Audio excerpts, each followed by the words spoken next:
Hi, my name is Brent Crowe, and I'm privileged to serve an organization called Student Leadership University. And recently, we've partnered with Pine Castle Christian Academy to actually build a school of leadership within their academy. And so every Wednesday, for the first 4 hours, or the first 4 class periods, I'm here meeting with every one of the students, 9th through 12th grade, and taking them through various courses on how to cultivate the gift of influence in their life.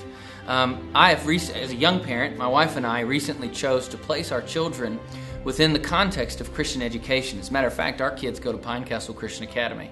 And after visiting a lot of different schools all over this city, we made the decision to come to this school. But we chose Christian education for 3 primary reasons.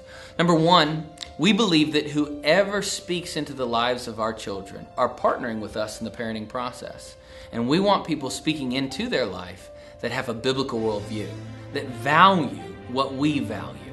And so obviously the teachers at this incredible school all adhere to the Word of God, all have a strong Christian and biblical worldview, and they're helping to deepen that in our children, helping those roots go deeper, help our students, our children, become more convinced, as Paul said, in their own minds. And so we believe that, number 1, the people who speak into their life should have a Christian worldview.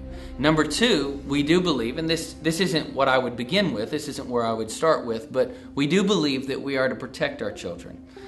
There are some experiences that, just to be quite frank with you, I don't want my children to have.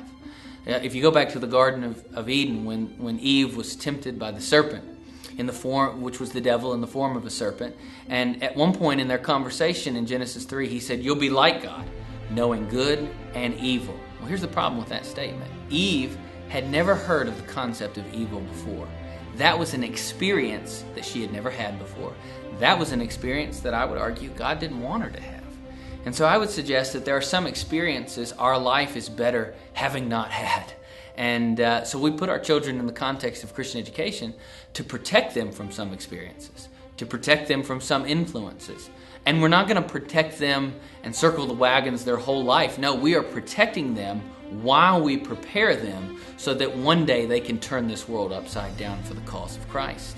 So, number 1, we believe in Christian education because it supports a biblical worldview. Number 2, we believe in Christian education because it protects them while we're preparing them to have a biblical worldview and be a world changer. And number 3, we believe that this is a culture and a context in which we can ask some very different kinds of questions. Some questions that, quite honestly, you might not be able to ask in another context. Questions about your future and how you're going to change the world for the glory of God. Questions about what does it mean to have a dream, and what does it mean to dreamcast your future. As a matter of fact, every senior will go through a class called Reimagine, in which we will discuss the gift of imagination and how to use that gift to have a dream for your life and your future, and really answer this question: how is the world going to be different because you lived in it? For the glory of God and for the movement of for the movement of Christianity and for the cause of Christ. And so we believe that this is a context, a culture, in which we are allowed and even encouraged to ask some really big questions about life. And so I believe in Christian education because of a biblical worldview, because it allows me to protect my children while I prepare them, and because it allows my children to be in an environment in which we can ask some of the most important questions any human being could ever ask.